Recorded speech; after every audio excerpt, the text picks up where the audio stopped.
भगवान के गाना लेके आई हूँ, सुनिए आप लोग और पूरा गाना सुनना, लाइक करना, सब्सक्राइब करना और पूरा गाना सुनना। शंकर भगवान के गाना है, बहुत अच्छा, बहुत सुंदर गाना है।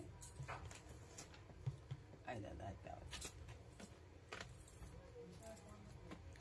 दिल लगा हमार, दिल लगा हमार,